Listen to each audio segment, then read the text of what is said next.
All right, we are set, Matheda. Thank you, Lori. Okay, my name is Madhe Tariga, a professor at GRCC. It is my pleasure to welcome all of you, the ASCM members of the Grand Rapids chapter, on this call to this evening's PDM. Our speaker is Cody Bates. Cody has 25 years of material sales and specific product development in the plastics industry. He specializes in custom material formulations of thermoplastic resins. For the last 24 years, Cody has been doing this on his own in conjunction with 10 plastic companies he currently represents, including consulting on waste contamination and material spills, both the point and non-point source. Expert witness for contested public hearings at the Railroad Commission of Texas, the organization that oversees the Texas oil and gas industry. Mr. Bates, on behalf of the ASCM Grand Rapids chapter, welcome and thank you for accepting to share your knowledge with us about the knock-on effects of our UA strike on everyone else. And the presentation is being recorded unless whoever will be asking a question doesn't want to be recorded. Please let Aaron know. Welcome, Mr. Bates. Good evening, everybody. I thank you all for having me. One of the things that I do is I send out, I'm a plastic sales guy, but I send out a newsletter to about 2,300 people every couple of weeks talking about the state of the plastics industry.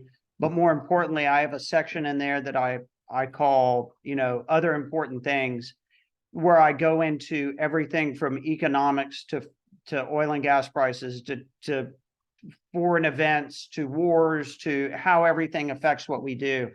And whether it's plastics or steel or parts or film or assemblies or whatever it is that we're all kind of in the supply business. And so I think that we're all at the point of the sword as far as this goes. Before I go on, there's a chat feature in here that as I go along tonight, if I strike on something you want me to talk more about or have specific questions on, we're going to do a Q&A session at the end. But if there's something that hits along the way that y'all would like me to discuss more or go more in depth, either feel free to interrupt me, it won't offend me, or post it in the chat and I'll see that and kind of pick it up and run with it. So this evening, what I'm kind of focusing on is the UAW strike and how I see it affecting all of us, because to me, it's much, much broader than 3 separate companies, 1 union, a few plants, and it's limited in scope. The almost like a Newtonian law of, for every reaction, there's an equal opposite reaction. The other one that kind of goes along with this is nothing happens in a vacuum. And so what I see these effects of the strike having on all of us are much deeper and much broader than just the surface of, hey, these few hundred thousand UAW workers are going to get a new contract. I'm going to kind of dig into depth on where I think it's going and how I think it's going to affect us all. Now, I'm going to say this up front.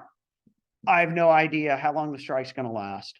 I don't know if who's going to blink first, who's going to give concessions, any of that. But what I'm more concerned with is what the unions are asking for, what that's going to do to the overall, and how that's going to affect the economy. In the supply business, in the supply stream, and the supply chain, whether it's providing plastics, providing steel, providing finished goods, finished parts, acquiring springs out of China or whatever you're doing, I always consider us the point of the sword for what's going on in the entire economy. We see things before anyone else does. If Black & Decker stops ordering parts, it's because they've stopped receiving orders from Home Depot for the Christmas rush, and they are backed up on parts, and that has a tumble down the entire chain. When it comes to the UAW and the automotive workers, it's a much larger effect of what we're seeing now.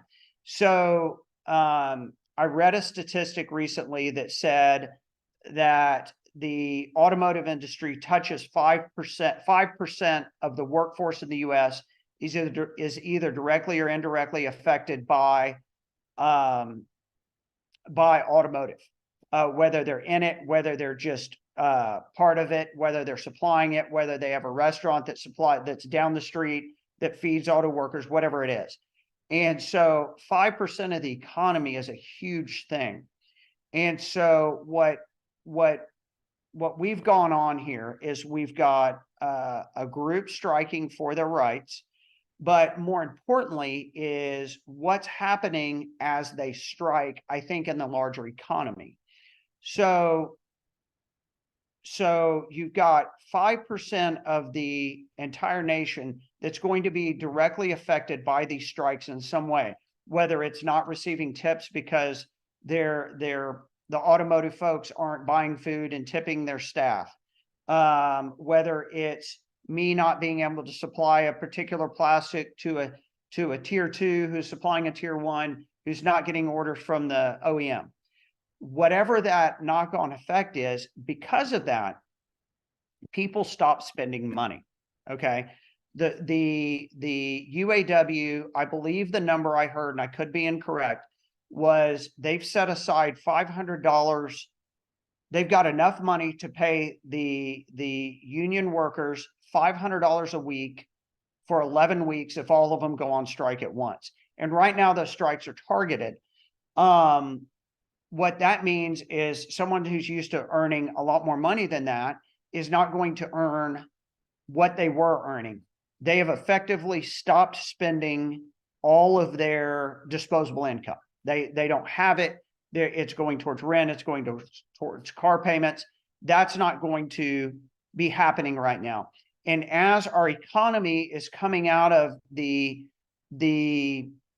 effect of the interest rate rises by the Fed in order to cool the economy, I think it's working almost as a double whammy.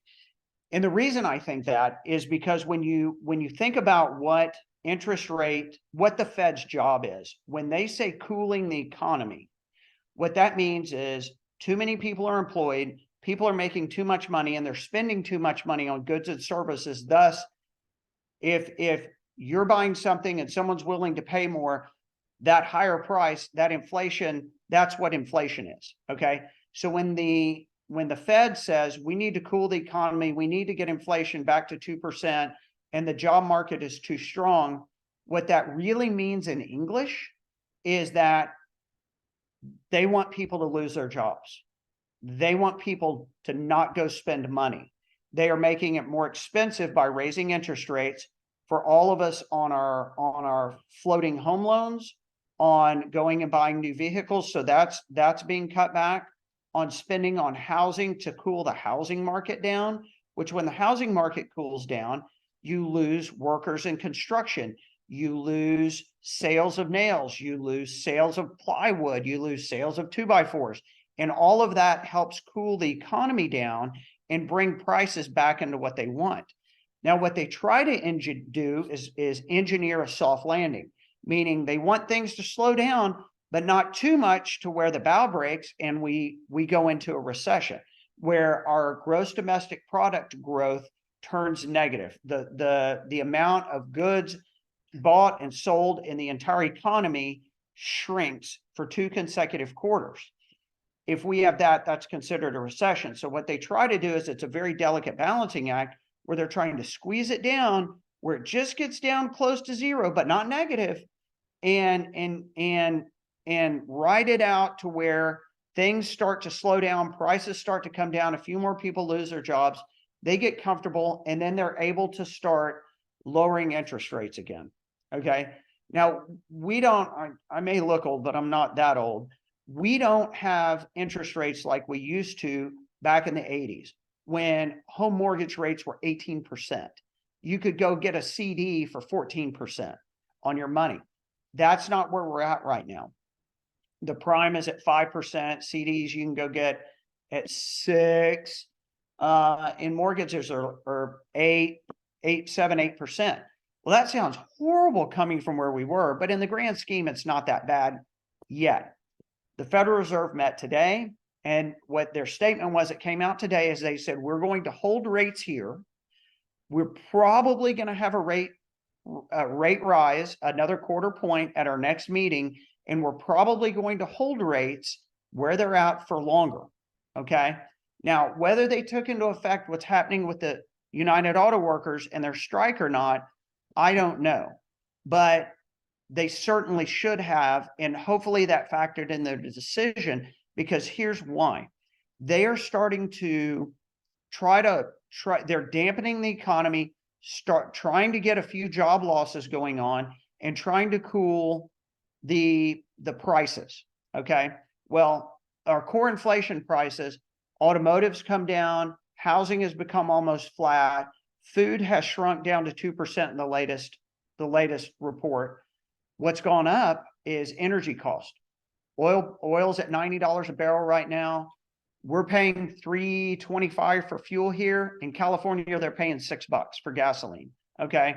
If you're making $15 an hour, $20 an hour, $25 an hour, that really hurts when you've got to pay another $25 a week to put fuel in your car, $50 a week to put fuel in your car. That really sucks a lot out of people's disposable income. Well, when they don't have disposable income, they don't go out to eat. They don't go buy clothing. You put off things that you need to do, auto repairs. You do all of this. You don't go buy a new car. You make your used car last longer. And so all of those things help cool the economy. Well, that cooling of the economy, I think, is getting a jump start right now because of the UAW strike. You've got thousands of workers that are now picketing. They're making less money with the threat of an overall strike going on. Okay.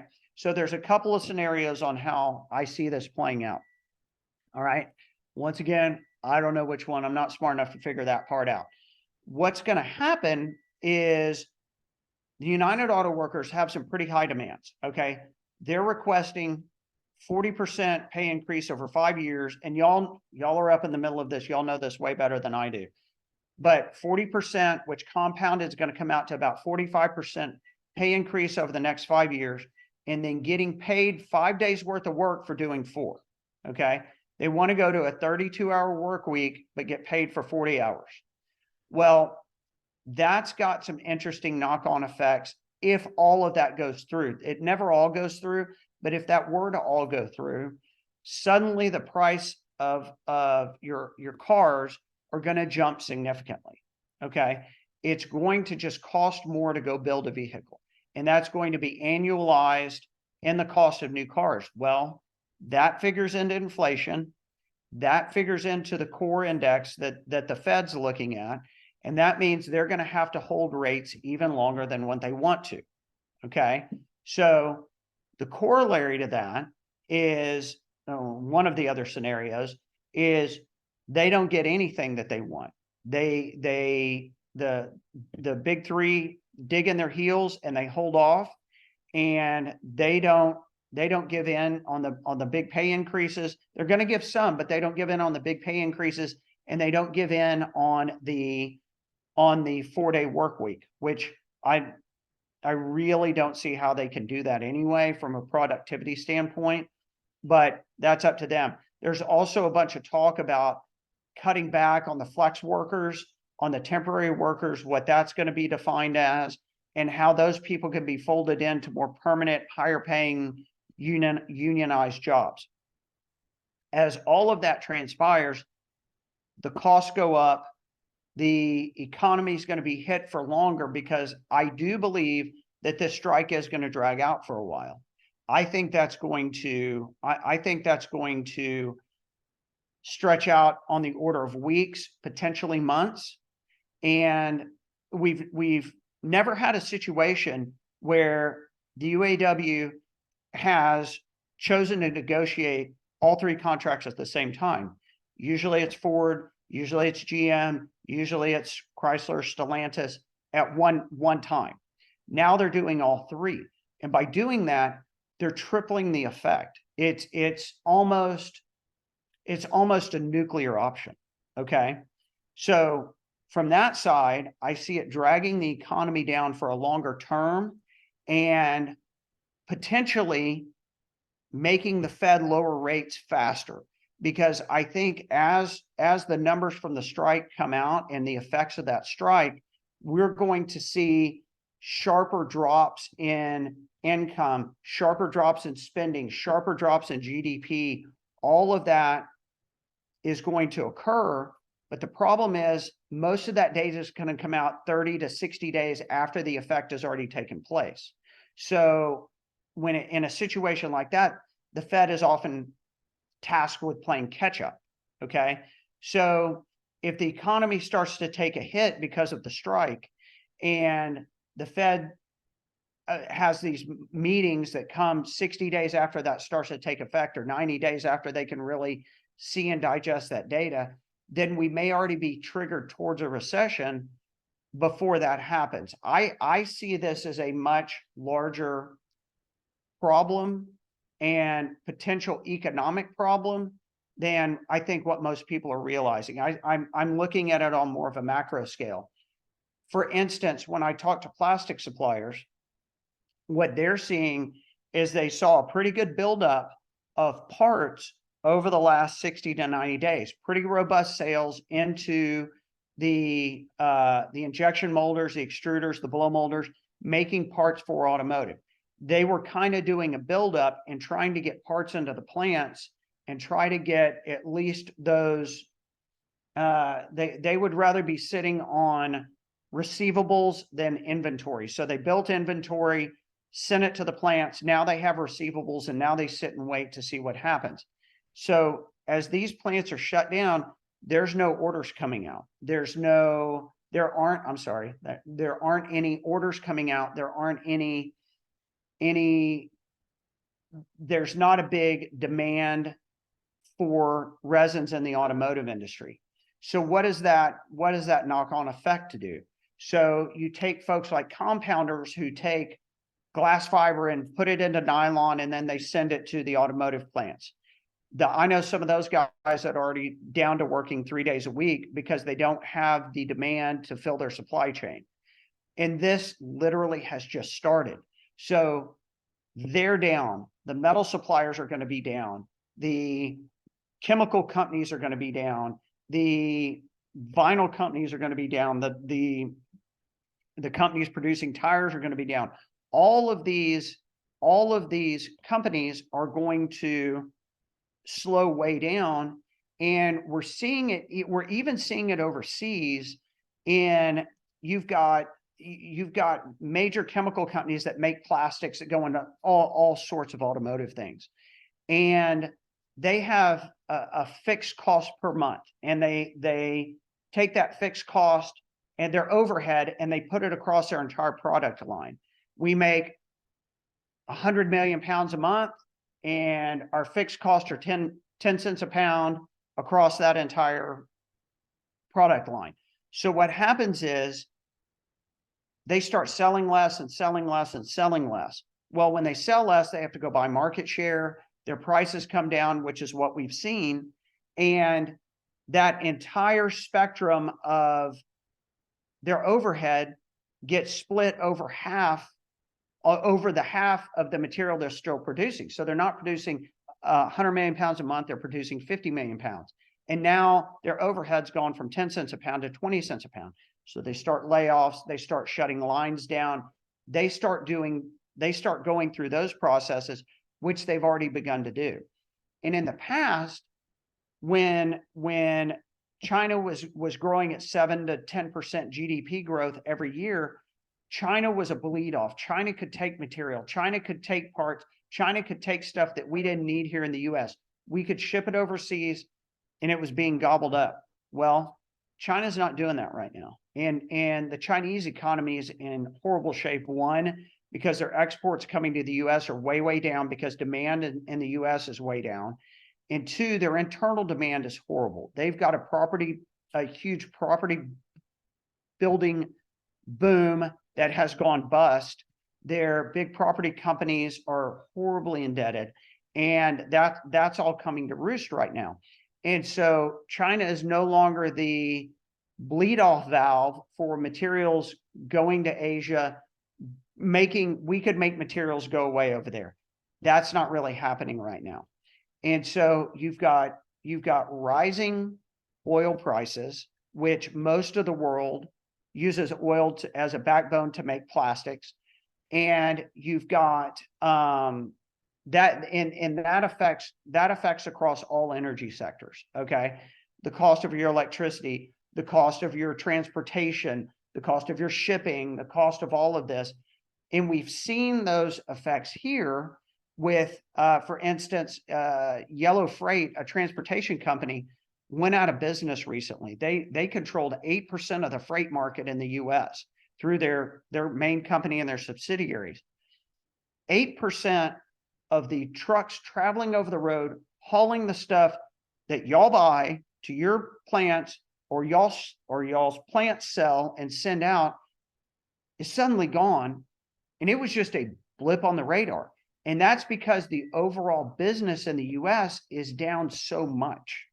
And that's not getting talked about in the news, but it's definitely becoming an effect. And so, like I was talking about the knock-on effects of what I see happening here, there's it's kind of like looking at hurricanes at the long-term models. You look at one and you're like, wow, that one could be really bad. And the next day it changes and it's not so bad. Well, here's one of the things that could get really kind of scary for me in the next year. Okay. The UAW strike drags on.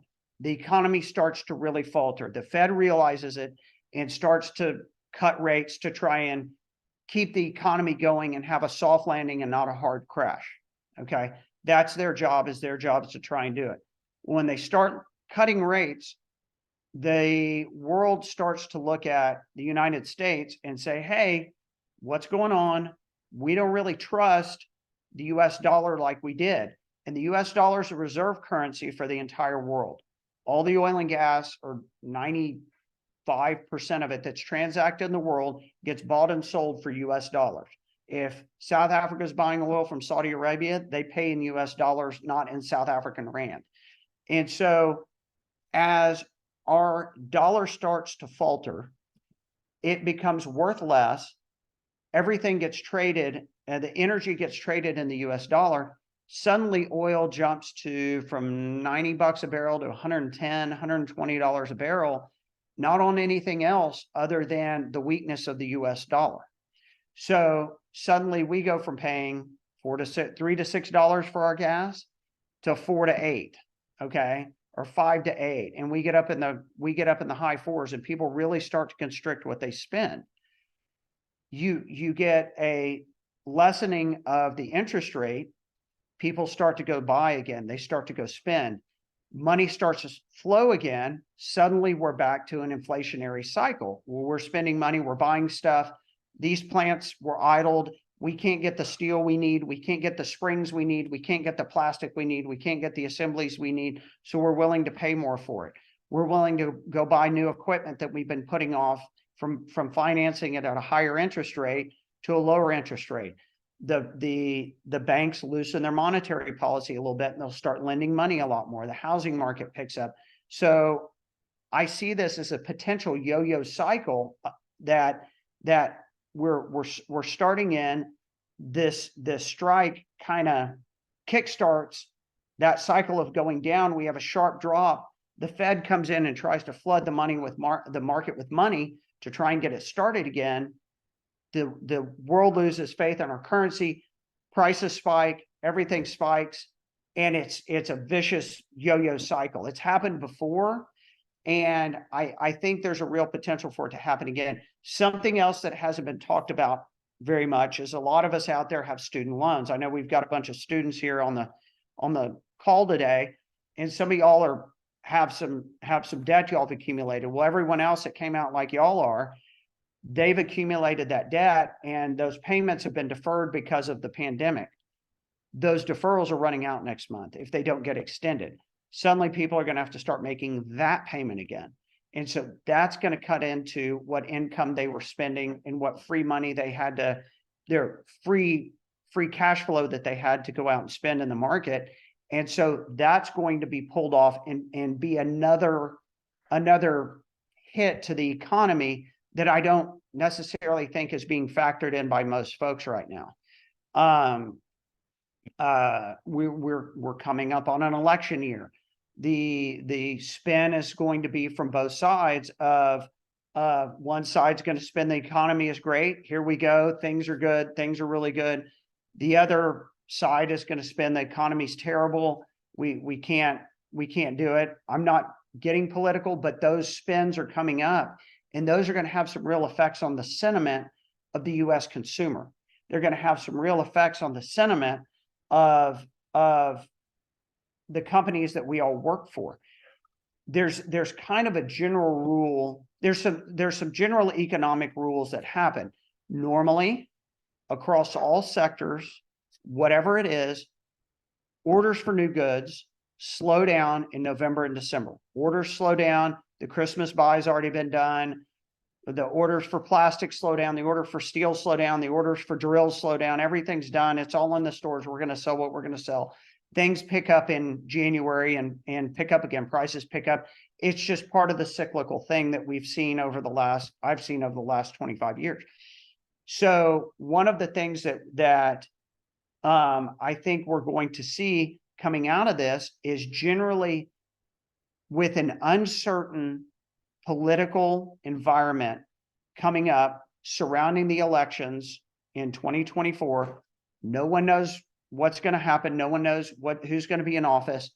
Generally, spending on capital goods, capital investment, and large spending slows down in the months prior to the election. And that's simply because people understand they have to play by the rules. They just want to know what they are going to be before they go spend a large chunk of money. And so traditionally, you will see from 6 months out before a presidential election, you'll see spending on expansions, capital goods, all of those large expenses start to slow down.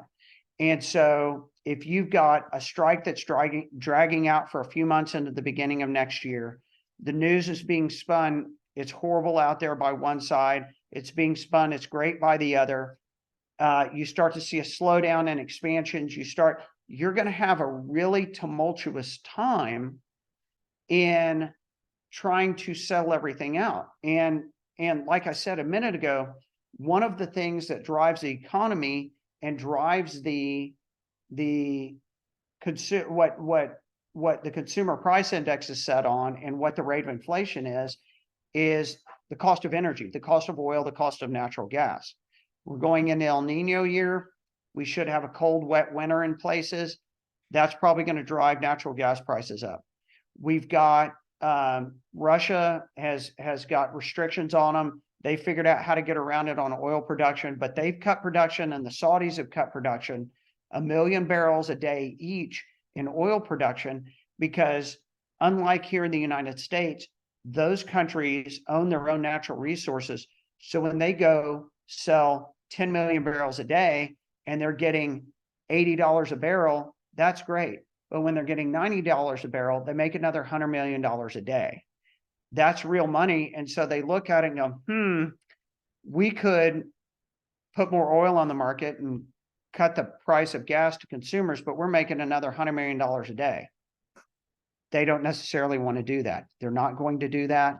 And so I've seen projections of oil being well over $100 this winter. I don't know if it's going to get there, but once again, that's going to be one of those things that helps drive inflation.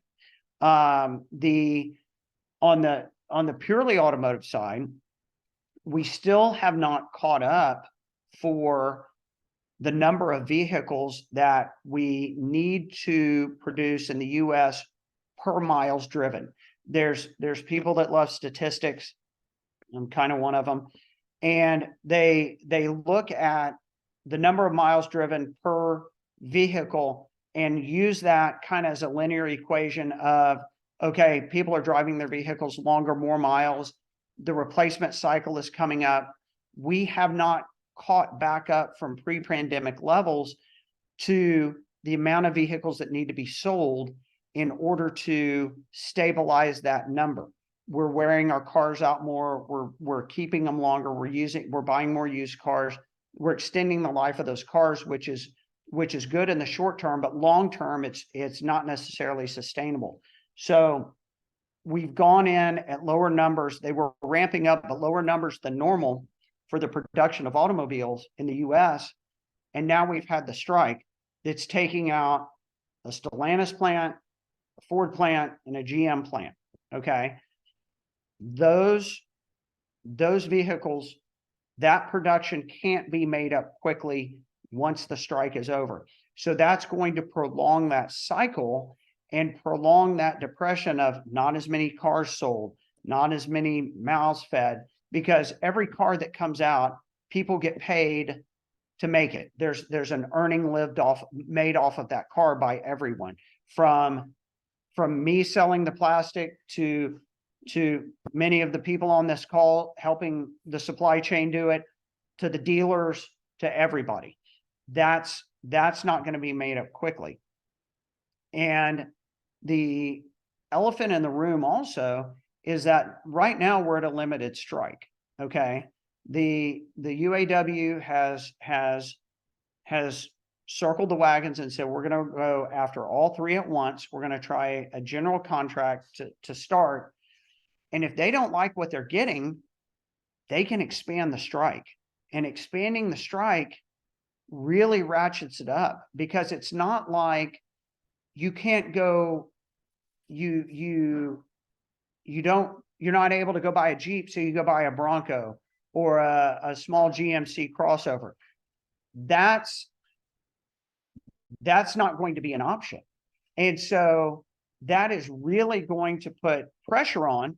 And from a tactical standpoint, it's a big gamble, but it could be a pretty smart gamble by UAW, because I think that the pressure is going to, if you expand this to the next ring of plants and then go one more bigger and one more bigger, pretty soon you're going to have, I mean, there's 400,000 or more UAW members, and that are actively working. There's over 500,000 in retirement right now, and they're trying to get some concessions as well. But as you expand those rings out, you're putting greater pressure on, and the current administration has already said, hey, we're with the auto workers.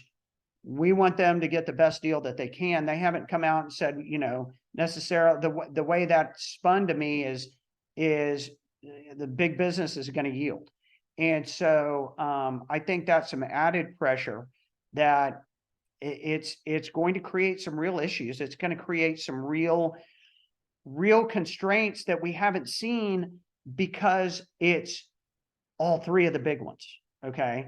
It's not just individual ones. And so I guess my main point is these strikes, this tactic, this going nuclear against all three at one time, is such a new uncharted territory for all of us to try to figure out how we're going to navigate it. We just really don't know. I mean, you take the big plastics companies like the Lears and these guys that are strictly automotive, and I mean, I would be shaking in my boots. And it even comes down to, we have limited automotive exposure down here in Texas compared to y'all up there. I mean, Michigan, is such an automotive state that it's each moving out of that ring is going to send shockwave. I mean, the state's going to be short on money from sales tax and tax revenue, and it's going to throw everything off. I mean, when it's the way I look at it, it's almost like the freeze that happened down here in Texas a few years ago. So when we get a hurricane and a hurricane hits Houston, Texas, and you guys are getting antifreeze for automobiles out of Houston, Texas, and the freeze hit or hurricane hits and knocks out the plant that you're getting antifreeze from, you can go get ethylene glycol out of Beaumont. You can go get it out of Lake Charles. You can go get it out of somewhere else. But when the freeze hit, it took out all the plants and it stopped all of that. And if y'all were in the business at the time, suddenly getting stuff became a whole lot harder because everything was taken offline. This is it's very similar to that, where if you have a facility and you're supplying all of the majors with door handles, let's call it, and you lose Ford, well, GM and Stellantis could pick up some of the slack and you don't have to lay everyone off. When you lose door handles from everyone, you got to shut the plant down.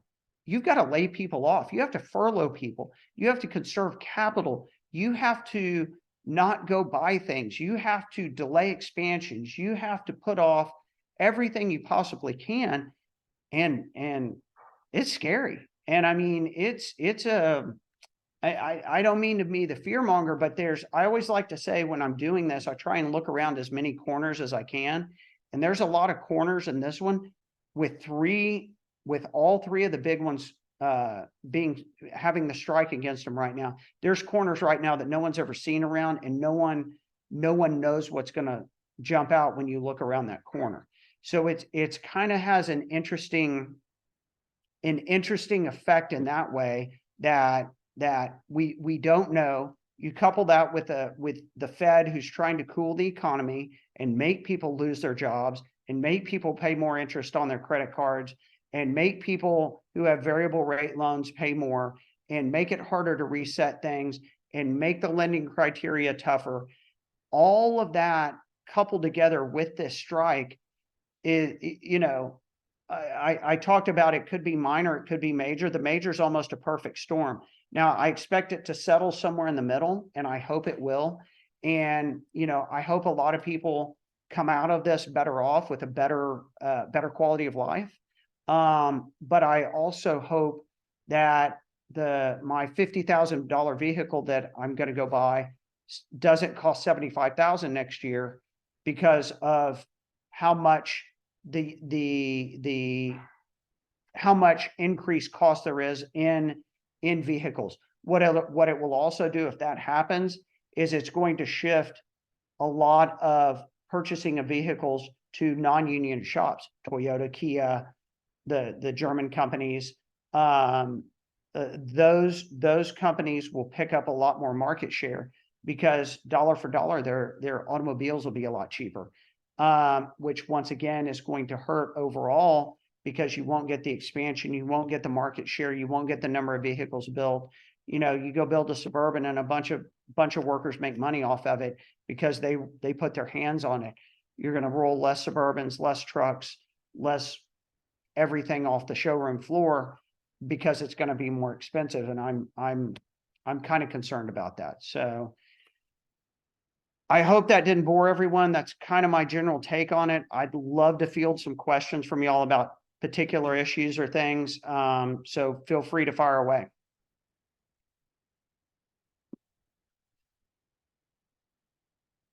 And I can take a drink of water.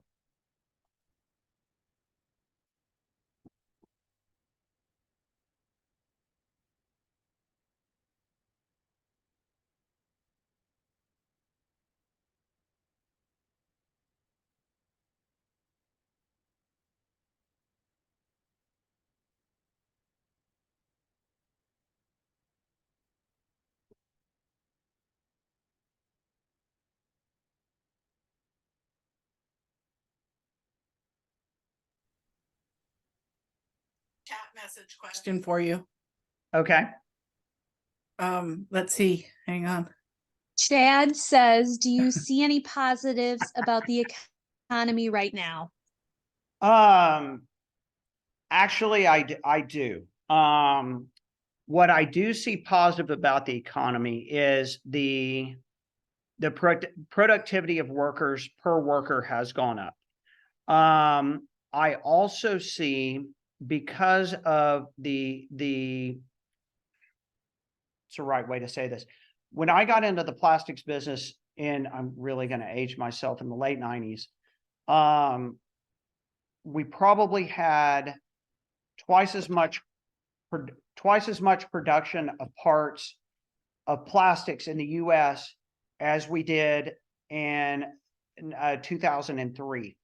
We had, we called it the Great Two-Step, where people like Bissell vacuum cleaners or DeWalt tools were made here in the US. They jumped to Mexico for lower cost fabrication and production, and then they made the jump to China because China was so incredibly cheap. There was a shift over the last, I'd say it started maybe 6 or 7 years ago, some more of that manufacturing coming back this way, whether it was landing in China, in Mexico, or landing in the US. And with COVID, the cost of freight, everything that happened during that, there was a huge resurgence of reshoring of manufacturing back to the US. And right now, if you are going to make a part, if you're going to make a new steering module, if you're going to make something, a new cup, a new whatever, there's not an automatic assumption that you're going to go to Asia to do it. Okay. And there's not even an automatic assumption that we need to look at Mexico to do it. The cost of living in those countries has risen significantly enough that manufacturing base is coming back to the US. And I'm not saying it on a nationalistic standpoint. I'm just saying that there are good manufacturing jobs here in the US. The US companies have figured out through technology, through more efficient systems, through actually just doing a better job of ways to bring that manufacturing back here into the US. So the US is regaining its manufacturing base, which I think is critically important, because without that manufacturing base, you can't have service jobs for everything. Not everyone needs a service. People need goods. And so it provides good jobs. It provides a stable environment here for the US. And I think that's the reason why in 2008, when we had the economy crash in 2008, it was such a steep fall. We didn't have the manufacturing jobs to fall back on. We lost a lot of service jobs. We lost a lot of tech jobs. We lost a lot of things that you can't go put your hands on. Okay.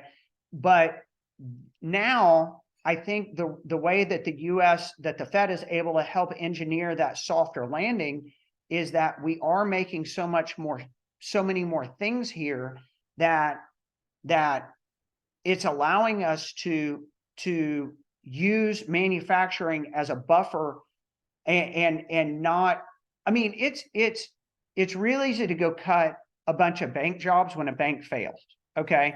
It's a lot harder to go cut a bunch of jobs for a custom injection molder or a custom metal fabricator that has jobs everywhere that needs supplies. Okay, well, one company goes out of business. Well, someone owns those molds, someone owns those dies, someone owns those tools, and those will get moved out, and the companies they get moved out to will pick up that workforce, and people will temporarily lose their jobs, but they'll get picked up in other places. And I think that's part of the reason why it's baffled the Fed to this point, why we're in such a state of high inflation, but a great job market. That they can't pair the two, because generally when inflation goes up, job losses go up. And right now we've got job losses down and holding, the unemployment rate's really low. And yet inflation is high, but coming back down. And I think that job market, the base of manufacturing here in the US, as negative as I was about the strike and all of that, I think that has been our savior in this situation. Okay, I see another question. Let's see here. Thanks for the, okay. With the strike between the big three, and it says, and say it plays out that the union workers do get their demands, what do you think would have any influence on how many manufacturing jobs are being brought back? One of the things that I've seen is I live in Texas, and Texas is a right to work state, and we have a very low rate of unions down here. And so good or bad, we just don't have them. And one of the things that we see is I work with several companies out of California, and I'm going to pick on California because we're all in the center here, and I'm going to pick on them for a minute. I hear daily how bad the policies are in California and how much they're negatively affecting workers, and in the long run, because they're being such a crushing blow to the unions. I heard yesterday from a guy who sells resin out there, and I haven't verified this. I just heard this. He said that they're either voting a law or passed a law. I think they're voting on it, that says that union workers that go on strike in California will be able to apply for unemployment. Okay. And unemployment in California is pretty cush. And so what that will do, in my opinion, is cause more workers to strike, because it's like, well, if we strike, we just go get unemployment benefits and we don't have to work, and we're making, close to the same money, and this is great. So what that does to manufacturers is they say, I don't want to do that. I'm going to go to Arizona. I'm going to go to Texas.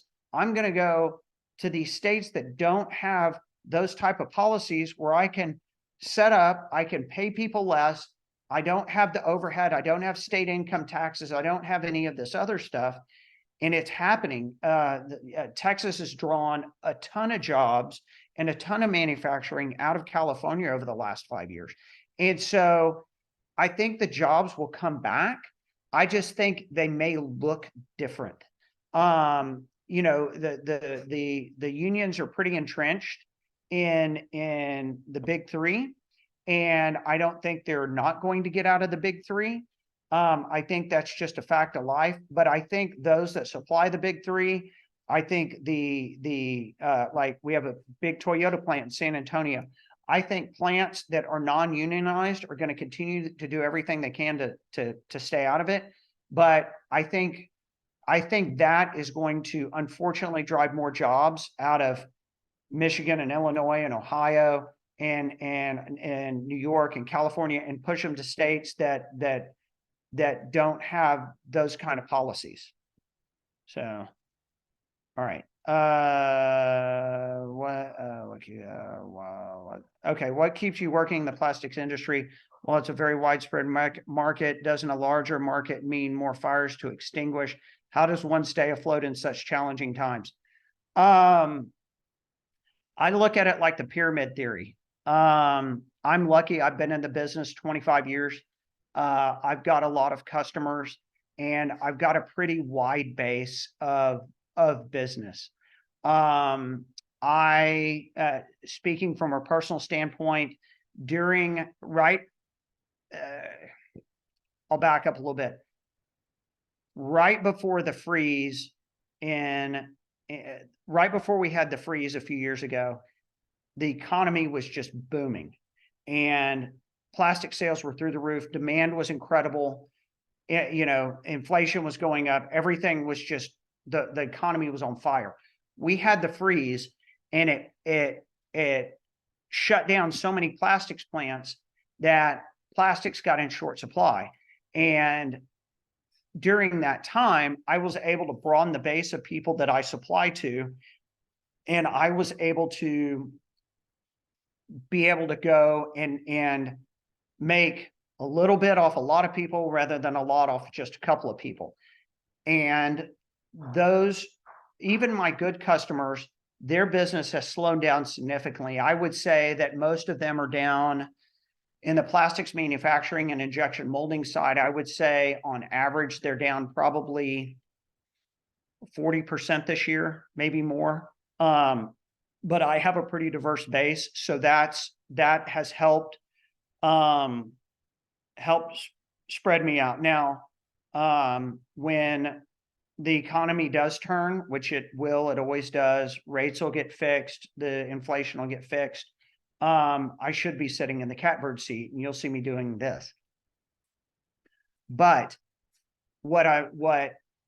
until then, my business has been good, but what I've tried to do is by putting out this newsletter that I do, I kind of give a no BS approach to what's happening in the plastics market and what's happening in the broader market. And I talk about tropical storms and hurricanes. I talk about the war in Ukraine. I talk about, you know, Saudi Arabia and doing that. I talk about all sorts of things, you know, Fukushima releasing water and, you know, into the ocean and what that's going to do to the Japanese kind of thing. I cover so many things that I sort of become an expert on a lot of things and a master of none.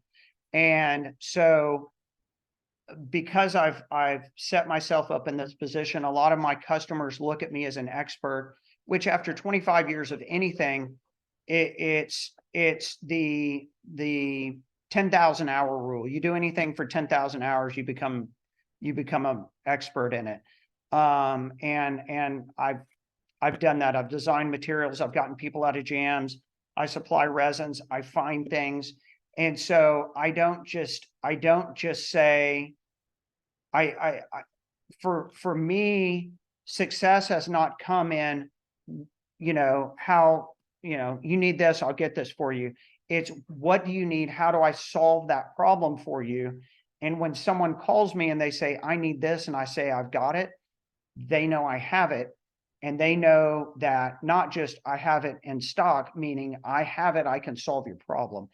And I think that that's just made me more valuable and that's what makes you more valuable as a person in all of these different aspects. I mean, and for the students still listening in, you know, the thing that I can tell you most is you're going to come out in a good job market, because there's a lot of jobs out there, but things do get hard, and you do more than you're supposed to, and you push harder than you need to, and you just work hard. And that's the key to it. You work hard and you get good at it. And there's some things you may not like doing. I mean, you may not like writing orders. You may not like paperwork. You may not like whatever, but you get good at it and you get more efficient at it and you become better at it. And you just pick up little pieces and little jobs, and you become so valuable to someone that they just can't live without you. And that's how you become valuable, and that's how you survive in ups and downs and sideways.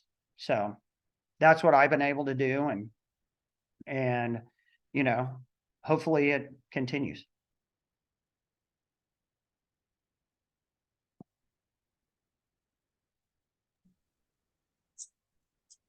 Got one more. Okay. Cody, did you see the one from Tyler? No, let me scroll up to Tyler. Okay. Is that the one, what keeps you working? Oh, wait. How does I one think fit? he missed the one from Riley. Oh, okay. Yeah, I didn't see one from Riley. Okay. Okay. Oh, okay. The transition to a fully EV fleet. Question is, how do you think the strike's going to impact the big three's transition to a fully EV fleet? I think, okay, so some of y'all might not like this, my opinion on this. I live in Texas. We're an oil state. Most of our energy comes from solar, nuclear, natural gas, or coal. That's our five. We have a little bit of hydropower and a smidgen of like thermal power, but mainly that. So we have a ton of windmills down here and a ton of solar farms. And when the wind stops blowing and the sun goes down, you still have to have the base load power to supply the full grid when it's hot, when it's cold. And many places are still trying to phase out natural gas, which is going to put more demand on electricity. So we don't have a way to store electricity in grid scale. And so the long and short of it is the electricity demand that's going to come from the EVs is not, in my opinion, is not going to be able to be supplied anytime soon by our current electrical output or what we have on the drawing board. I think the switch over to EVs, while grand, and I think it's noble, I think it's further out than what is realistic.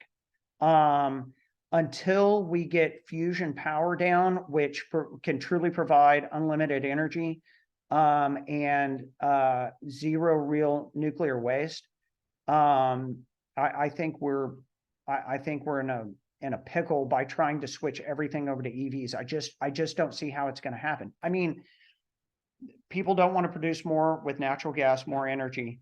They really don't want to use coal. So that's going to leave nuclear. To date, there's never been a pound of nuclear waste disposed of in the US. Never. Since the dawn of the atomic age, we have not disposed of a single pound of nuclear waste. It's sitting in casks, sitting there on waste sites or storage facilities, waiting for a place to go. So that's not really a good long-term solution. I think with the constraints of lithium, I think with the constraints on the grid of having to go in and rewire entire cities to provide that much electrical power to recharge vehicles that fast, for especially states as big as ours, where you got to run your air conditioner because it's 108 degrees outside and you've got to drive 200 or 300 miles in a day. I just don't see it yet. So I think it may actually be a welcome bump for them to try to slow that transition down, because by some people saying we're going to quit making combustion vehicles by 2026, that's 3 years away. I don't see how they're going to do it. I just think their numbers are going to get bumped, and I think it's just going to continue on down the road. So yeah, I think, I don't know, I could go on a long time about the energy transition and where I think it's going to go, because when the wind dies and the sun goes down, you have to have a nuclear plant sitting there running at full capacity, ready to switch on. You have to have a natural gas or coal boiler plant, which most of them are, sitting there boiling water at full capacity to kick their generators on. Or the only other option you really have for quick backup power is natural gas turbines, which are basically giant jet engines with generators on them that they've started installing, that you can fire them up and you can have power up in 5 minutes into the grid. Yes, small nuclear reactors are coming. That opens its own set of problems of you get a terrorist grab a small nuclear reactor, which looks like two 55-gallon drums stacked on each other, and they run out the back door like they do with an ATM when they do a break and run. What do you have then? I just, until they come up with fusion in a grid scale where you can actually have a fusion plant, I think that's where our breakover comes in, and I think that's when we can really look at the full idea of EVs and what's going to be the game changer in our next evolution in the industrial age, where we went from wood to coal and steam engines to internal combustion engines and piston-driven airplanes to jet engine, those kind of monumental leaps in our evolution as a species. I think the harnessing of a fusion reaction to produce electricity is where we're going to make the next leap. And until we get there, I applaud the idea of more EVs. I just see a real problem on how to get there.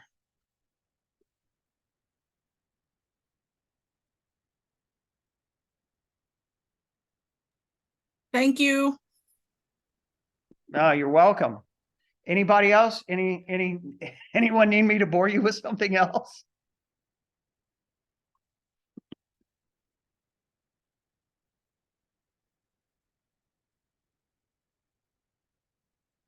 All right. I don't see any more questions in the chat. Okay. Did I miss any? Okay. Well, thank you all. I mean, I've been able to bore you all for an hour instead of my wife, and I'm sure she's going to thank you all as well for that. So, yeah, anytime y'all have any questions like this that pop up or want some more macroeconomic ideas, I'm happy to speak and glad to reach out. So please don't hesitate to reach out to me. If y'all have any other questions for me, anything else that you want offline, I'm real easy to find. codybates@hotmail.com. That gets me there, and I'm happy to help y'all in any way I can. And on behalf of ASCM Grand Rapids, we thank you very much for giving your time this evening and for sharing this important topic with us. Thank you all for your participation in the PDM tonight, and see you at the next PDM. Good. I hope I wasn't too much doom and gloom for everyone. That was very informative from my perspective. Okay, fantastic. Thank you all. Y'all have a great evening. Thank you very much, Cody. All right, Aaron, do you bye. have any announcements to make, or we conclude? Just check our website for the October PDM, which will be the third week of October on Wednesday evening. All right. Thank Thanks. you all. Have a great evening. Thank you, and take care, everybody. Thank you Bye-bye. very much.